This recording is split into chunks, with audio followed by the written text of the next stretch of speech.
Be me, Max, just a regular guy working a regular 9 to 5 office job. It's not a dream job. It's not a nightmare. It's a paycheck. You know the type.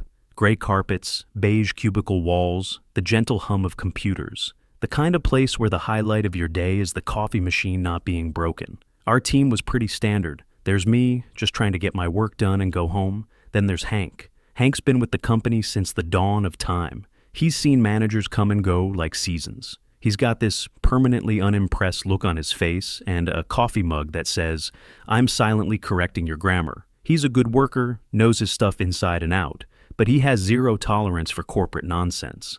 And then there's Felipe. Felipe is younger, maybe a few years out of college. He's still in that phase where he tries really hard, wants to impress everyone, and is terrified of rocking the boat. Good kid, just a bit timid. The rest of the team was a mix of other people, mostly women, who were all perfectly fine to work with. For years, things were stable, predictable. We had our 1-hour lunch break and 2 15-minute coffee breaks, one in the morning, one in the afternoon. The rules were the same for everyone. Simple, fair. You do your work, you take your allotted breaks, you go home. It was a system that worked. No drama, no issues. Then she arrived. We got an email one day announcing our old manager was moving to another department and we were getting a new one. Her name was Nadia. The first day she walked in, you could feel the atmosphere shift. She had that look, the kind of look that says, "I have a lot of opinions and you're about to hear all of them." She called a team meeting first thing. We all shuffled into the conference room. Hank let out a deep, world-weary sigh before he even sat down. Nadia stood at the front of the room with a bright, forced smile. Instead of talking about our current projects or sales targets, she started talking about fostering a new era of synergy and empowerment. She used every buzzword in the book: safe space, paradigm shift, holistic approach. Hank was staring at the ceiling like he was asking God for the strength to endure. I just tried to look attentive while mentally planning what I was going to have for dinner. Then she said it, the line that was the harbinger of everything to come. "I want to dismantle the traditionally patriarchal structures that can make the corporate environment challenging." Felipe shifted uncomfortably in his seat. I glanced at Hank. He hadn't moved a muscle, but his eyes had narrowed ever so slightly. He was analyzing a threat. The meeting ended and we all walked out. Felipe was quiet. I asked him what he thought. He just shrugged and said, "She seems enthusiastic." Hank walked past us on his way to the coffee machine and muttered, "Enthusiastic is one word for it." The next day, a new mug appeared on Nadia's desk, bright pink with bold black letters. "The future is female." Okay, whatever. You do you. As long as the work gets done and my paycheck clears, I don't care what's on your mug. But it was a sign, a little flag planted on a newly conquered territory. The first couple of weeks were weird. Nadia would insert strange comments into work conversations. You'd ask a question about a client report, and she'd somehow pivot to talking about emotional labor. Felipe once made a joke about needing more coffee to survive the day, and Nadia told him, with a completely straight face, that humor is often a coping mechanism for male insecurity. The poor kid looked like he wanted the floor to swallow him whole. Hank just started communicating with her almost exclusively through email to avoid talking to her in person. The real change happened about a month in. One afternoon, Nadia sent out a meeting invitation. When I looked at the attendee list, I noticed something odd. It was only the women on our team. Me, Hank, and Felipe were not on the list. I pointed it out to Hank. He took a long sip of his coffee. "And so it begins," he said, not even looking up from his screen. The women went into the conference room. The door closed. We tried not to make a big deal of it. Maybe it was about some specific project they were all on. But it felt off. It was the first time in my years at that company that a meeting was segregated by gender. An hour later, they came out. They weren't talking loudly or anything, but there was a different energy. A few of them were smiling, kind of secretively. Nobody said anything to us. Work just continued as normal, until the next day. Around 10:30 a.m., one of our female colleagues, a woman who sat a few cubicles down, stood up. She stretched, announced, "Okay, time for my wellness break," and just walked away from her desk. I didn't think much of it. Maybe she had a doctor's appointment. but she came back exactly 15 minutes later with a drink from the cafe downstairs. An hour after that, another female colleague did the same thing, pushed her chair back, said something about needing to decompress, and vanished for 15 minutes. By the end of the day, every single woman on the team had taken an extra, unaccounted-for 15-minute break. Me, Hank, and Felipe just took our normal coffee breaks and lunch. I asked Felipe if he knew what was going on. He just shook his head, looking confused. Maybe there was a new company policy announced in their meeting. Hank overheard us. He let out a short, sharp laugh that was completely devoid of humor. "Oh, there's a new policy, all right," he said, "just not for us." The next day it happened again, and the day after that. It became the new normal. At any given time, at least one of the women on the team was gone on her special wellness break. The impact was immediate. Phones would ring at their empty desks, and we'd have to pick them up. Urgent emails would come in for them, and clients would get an auto reply. The workflow, which used to be a smooth, collaborative process, started to get choppy. I needed some figures from one of them for a report I was working on. I walked over to her desk, and she was gone. I asked another colleague where she was. "Oh, she's on her break," she said, without even looking up. "Her coffee break?" I asked. "No, her wellness break," she replied, with a slight emphasis on the word, as if I was an idiot for not knowing the difference. So I had to wait. My report was on hold. My own productivity was taking a hit because someone else had a privilege I didn't. It wasn't about the 15 minutes. It was about the principle. It was the blatant, unapologetic unfairness of it all. Felipe was getting the worst of it. Being younger, he often had to ask the more senior team members for guidance. But now, half the time he needed help. The person he needed was recharging her mental batteries. He was getting more and more stressed, falling behind on his tasks. I saw him one afternoon looking completely frazzled. He told me he'd been waiting for an hour to get a simple question answered because two different women he needed to speak with took their special breaks back to back. This couldn't continue. After about a week of this, I decided I had to say something. I wasn't going to be aggressive or demanding. I was going to be logical and professional. Hank warned me it was a waste of time. "You can't reason with a zealot," he said. "They don't speak the language of logic." But I had to try. Felipe was drowning, and I was getting tired of doing my job and parts of someone else's. I requested a one-on-one meeting with Nadia. I walked into her office and sat down. The pink mug was sitting on her desk, like a guard dog. I started calmly. I explained that I'd noticed a new brake system seemed to be in place. I told her that I fully supported the idea of employee wellness, but that the way it was being implemented was having a negative impact on the rest of the team. I gave her specific examples: the missed calls, the delayed reports, the extra burden on the male employees who weren't afforded the same privilege. I suggested that if we were going to have extra breaks, they should either be for everyone, or they needed to be scheduled in a way that didn't disrupt the workflow. I thought it was a perfectly reasonable, constructive approach. Nadia listened to me without interrupting. She had a placid, almost therapeutic smile on her face the entire time. When I was done, she nodded slowly. "Thank you for sharing that, Max," she said, her voice soft and condescending. "I hear that you're feeling a lot of pressure right now." My heart sank. I knew where this was going. She wasn't hearing my logistical points. She was psychoanalyzing me. "What you need to understand," she continued, leaning forward conspiratorially, "is that the female experience in the workplace is fundamentally different. It comes with a unique set of pressures and anxieties, largely due to the systemic patriarchal structures we're all forced to operate within." I just stared at her. "This initiative," she said, gesturing vaguely to the office beyond her door, "is a small but necessary step to create equity. It's about providing a tool for women to cope with the additional emotional labor they're often burdened with." I tried to interject. "But the work isn't getting done efficiently. It's not about feelings, it's about productivity and fairness." Her smile tightened. "I think the issue here, Max, isn't fairness. I think it's that you're experiencing what it feels like when the focus isn't centered on you for a change. That can be uncomfortable for some men."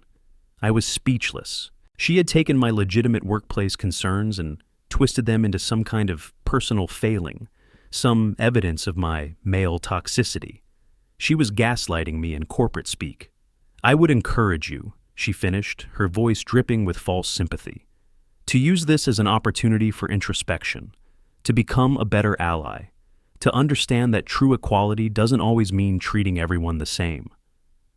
The meeting was over. I had been dismissed. I walked back to my desk, my face hot with a mixture of anger and humiliation. Hank looked up as I sat down. He didn't even have to ask. The look on my face said it all. He just shook his head slowly, a grim, "I told you so" expression in his eyes. Felipe leaned over from his cubicle. "Any luck?" he whispered. I just shook my head. "No, it's worse than I thought. She thinks we're the problem." We were stuck. We had a manager who had implemented a discriminatory policy. We had tried to address it through the proper channels and had been shut down and insulted for our efforts. Going above her head to HR felt like a nuclear option. It was a huge risk. We had no hard evidence, no emails, no official documents. It was all unofficial. It would be our word against a manager who was an expert at spinning corporate narratives. They would see us as troublemakers. For the next week, the atmosphere in the office was thick with resentment. We, the men, were quiet. We just put our heads down and worked. We picked up the slack. We answered the ringing phones. The women continued taking their breaks, now with an air of smug validation. They knew we had complained, and they knew nothing had changed. They had won. Their boss had their back. The division in the team was no longer just an unspoken feeling. It was a chasm. We would see them leaving for their breaks, laughing and chatting, while we were stuck at our desks dealing with a problem they were supposed to be handling. It was demoralizing. It felt hopeless. Every day was a fresh reminder that we were being treated as second-class employees in our own office. The breaking point came during a particularly stressful project. We had a hard deadline for a major client. It was an all-hands-on-deck situation, or at least it should have been. In the middle of the most critical afternoon, 2 of the key women on the project took their wellness breaks. At the same time, we were missing crucial data that only they had access to. The entire project ground to a halt. We were calling their cell phones, but they weren't picking up. They were unplugging. The deadline was looming. Felipe was practically vibrating with anxiety. Hank looked calmer than I'd ever seen him. It was an unnerving, serene kind of calm. He was watching the chaos, the stress, the quiet panic. When the 2 women finally strolled back in, 20 minutes later, looking refreshed, Nadia was there waiting for them. I expected her to be furious. I expected her to ask where they'd been in the middle of a crisis. Instead, she just smiled and said, "Feeling better? Good. Now, let's get back to it." We barely made the deadline. We had to rush the last parts of the report. The quality wasn't what it should have been. We all stayed late that night to get it done. All of us except Nadia and the 2 women who had taken their breaks. They left at 5 p.m. sharp. As I was packing up my bag around 8 p.m., exhausted and angry, I looked over at Hank. He was just sitting at his desk, staring into the middle distance. Felipe was slumped in his chair, looking utterly defeated. This was it. This was the bottom. We walked out to the parking lot together. The night air was cool. For a few minutes, nobody said anything. Then Felipe finally spoke, his voice quiet. "I don't think I can do this anymore.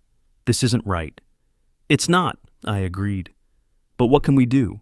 We tried talking to her. She's got us cornered. That's when Hank stopped walking. We stopped and looked at him. He had a strange look on his face. It wasn't anger. It wasn't defeat. It was the look of a man who had just solved a very complex puzzle. He turned to us, a slow, cynical smile spreading across his face. "Cornered?" he said, his voice low. "I don't think so." He looked from me to Felipe. "She wants to play games with stupid rules," he said. "She wants to talk about wellness and mental health." He paused, letting the weight of his words hang in the air. "Fine. Let's talk about our wellness." I didn't understand at first. "What do you mean? Like, go to HR?" "No," Hank said, shaking his head. "Much simpler than that. No complaints, no meetings, no arguments." He leaned in a little closer. "Tomorrow," he said, "we start taking care of our own mental health." The next morning, there was a different kind of tension in the air.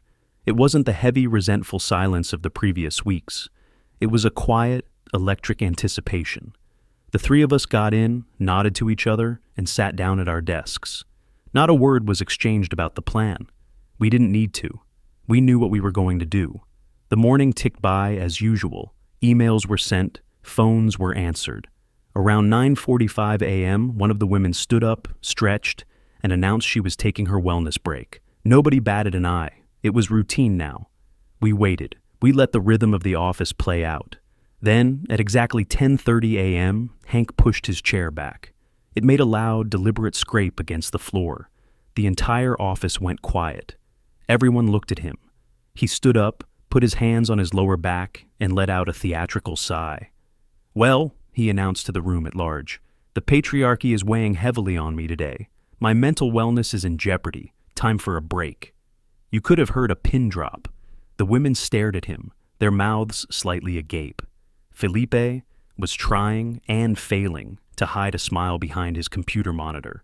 I kept my face as neutral as possible, focusing intently on a spreadsheet I wasn't actually reading.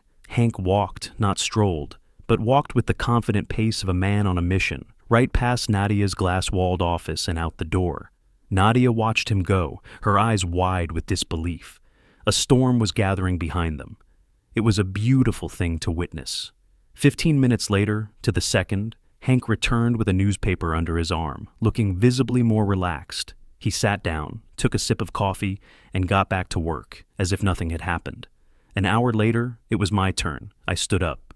"All this typing is really harshing my vibe," I said calmly. "I need to go find my center. Be back in 15. More stunned silence.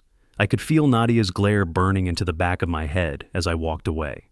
I went downstairs, bought a bottle of water, and just sat on a bench outside, enjoying the fresh air. It wasn't about the break. It was about taking back a small piece of fairness. When I got back, Nadia was standing near my desk, pretending to talk to another colleague. But I knew she was waiting for me. Felipe took his break in the afternoon. He was more timid about it. He just quietly stood up and said, I also need a wellness break," and practically scurried out of the office. But he did it. That was the important thing. We were a united front. The next day, Nadia was ready for us. She called a team meeting, the real kind, with all of us present. She started by talking about professionalism and commitment to our team's goals. It was all vague, indirect language. Then she looked directly at me, Hank, and Felipe. "It has come to my attention," she said, her voice tight, "that some individuals are misinterpreting the spirit of workplace flexibility. Breaks are for rest and recharging, not for making a mockery of company policies." Hank raised his hand, as if he were in grade school. Nadia's eye twitched. "Yes, Hank?" "I'm a little confused," Hank said, his voice the epitome of sincere bewilderment. "Could you clarify which company policy we're mocking? As far as I know, the official policy is 1 hour for lunch and 2 15-minute breaks. We've all been adhering to that. This wellness break is a new initiative you introduced, and we're simply embracing it. Are you suggesting that wellness is only for certain genders? That seems discriminatory." Checkmate. The room was silent. Nadia's face went from pale to a blotchy red. She had walked right into his trap. She couldn't answer the question without either admitting her policy was discriminatory or validating our actions. She stammered for a second. This meeting is over." She practically fled the conference room. The game was on. We continued our new routine. Every day, 3 extra 15-minute breaks were taken by the men. We were careful. We staggered them. We never took them at the same time. We did it by the book, the unwritten book that Nadia had authored. The effect on the office was catastrophic, and it was glorious. The productivity, which had already been suffering, now nosedived off a cliff. With both men and women taking these random, unscheduled breaks, the office was perpetually half empty. You couldn't get a project done because you'd be waiting for one person, and as soon as they got back, the next person you needed would stand up and announce they were going to realign their chakras. The irony was, the women on the team started to get annoyed. They had loved their special privilege when it was exclusive, but now, when they needed one of us for something, and we were off on our male wellness break, they got frustrated. I overheard one of them complaining that she couldn't finish a task because none of the guys are at their desks. The lack of self-awareness was staggering. Nadia was in a state of constant simmering rage. The seething was real. She couldn't officially punish us, so she resorted to petty, passive-aggressive warfare. She would walk past our desks and sigh loudly. She started micromanaging our work, questioning every decision, demanding constant progress reports. She would send us emails at 4:59 p.m. about urgent tasks that needed to be done before we left for the day. We just took it. We did the work. And we kept taking our breaks. Every time one of us stood up to leave, we would see her jaw clench. She started typing louder, slamming her mouse on her desk. It was a hostile work environment, and she was the one creating it. But we were untouchable. We were following her rule. We were weaponizing her own ideology against her. This went on for weeks. The office was a dysfunctional mess. Deadlines were being missed on smaller internal projects. Team morale was in the gutter. The camaraderie that had once existed was completely gone, replaced by a tense gender-based Cold War. We knew it couldn't last forever. Something had to give. The catalyst was, as we expected, a major client. We had a quarterly review presentation for our biggest account. It was a massive undertaking that required everyone's input. The week leading up to it was chaos. It was impossible to coordinate anything. We'd schedule a team sync, and 2 people would be on wellness breaks. We'd try to finalize the data, and the person with the master spreadsheet was off decompressing. Nadia was trying to herd cats, but the cats were all following a rule she herself had created. She was getting more and more frantic. The day before the presentation, we were in full-blown crisis mode. The numbers weren't adding up. The slides were a mess. At around 2 p.m., Felipe stood up. It was his turn. "I need to, take my break," he said. Nadia snapped. Her head whipped around and she yelled, right across the open office, "Sit down, Felipe! Nobody's going anywhere until this is done." The entire room froze. Felipe looked terrified, like a deer in headlights. But then Hank, without missing a beat, spoke up from his desk, his voice calm and clear. "Nadia," he said, loud enough for everyone to hear, "are you denying an employee a break for his mental wellness? After you yourself told us how important it is. Are you discriminating against Felipe because he's a man?" It was the same argument, but this time it was in public, in front of everyone. Nadia's face crumpled. She had been publicly called out on her hypocrisy, and she had no defense. She pointed a shaking finger at Hank. You are being insubordinate." "No," Hank replied, leaning back in his chair. "I'm just advocating for my colleagues' well-being, as you taught us to." Defeated, Nadia just turned and stormed into her office, slamming the door so hard the glass rattled. Felipe took his break. We didn't finish the presentation that day. We came in early the next morning, the day of the meeting, to try and salvage it. It was a disaster. The slides were incomplete. The data was inconsistent. We were walking into a firing squad. The meeting with the client was a bloodbath. They tore our presentation apart. They asked questions we couldn't answer. They were angry, and rightly so. They were paying us a lot of money for a service we were clearly failing to provide. At the end of the meeting, the lead client looked at Nadia and said, "I've never seen such a poorly prepared presentation from your company. We need to seriously reconsider our contract." We returned to the office in a state of shock. We had just potentially lost our biggest client. Nadia didn't say a word. She walked straight into her office and closed the door. She didn't come out for the rest of the day. The next morning, the email arrived. It was from the regional director, the big boss from corporate who we saw maybe twice a year. The subject line was "Urgent Meeting Regarding the Client Name Account." The attendees were the regional director, the head of HR, Nadia, me, Hank, and Felipe. This was it. The final showdown. Hank came over to my desk. "Stick to the facts," he said quietly. "No emotion, no accusations, just the timeline. Let her be the one who sounds hysterical." We walked to the main conference room. Nadia was already there, sitting next to the HR head. She looked pale and nervous. She wouldn't make eye contact with us. The regional director was a no-nonsense older man named Mr. Harrison. He did not look happy. He started the meeting immediately. "I've just had a very unpleasant call with our most important client," he said, his voice dangerously low.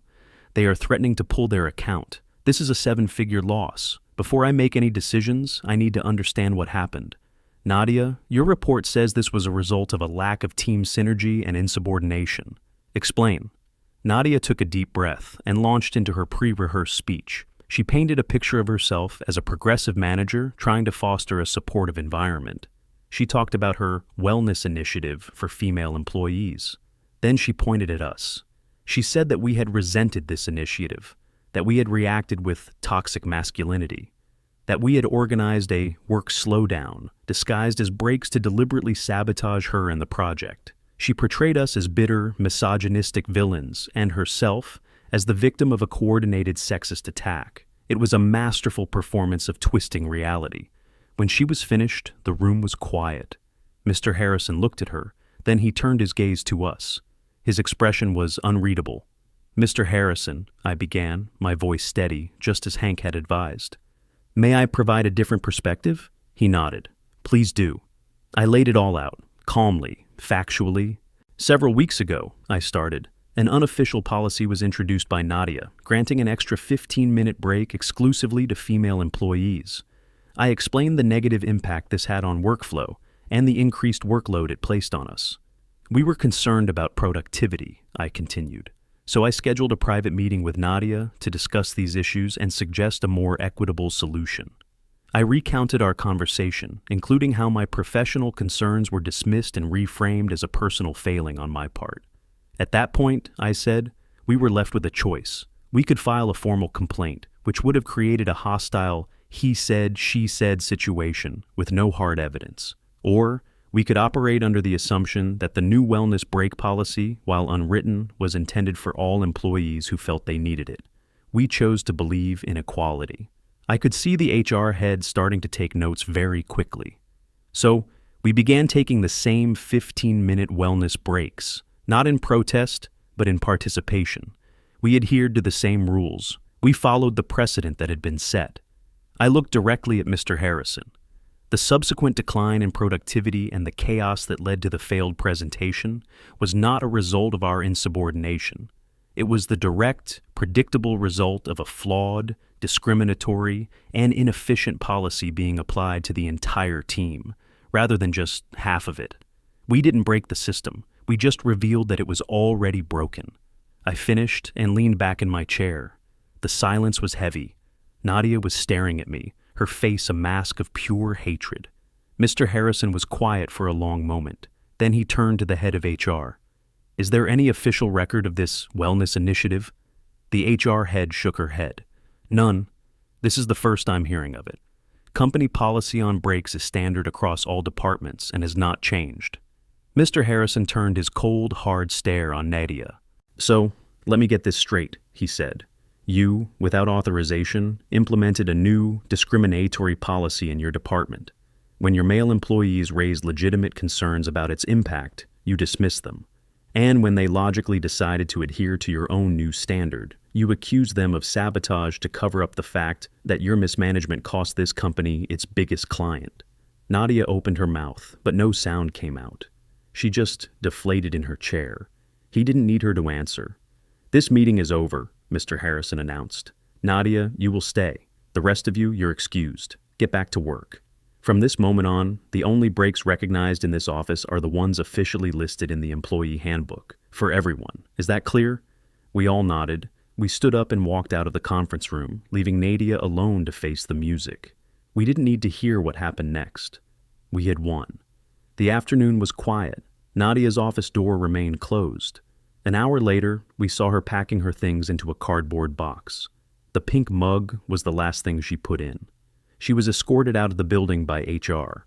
She didn't look at any of us on her way out. The next day, our old manager was brought back to temporarily run the department until a permanent replacement was found.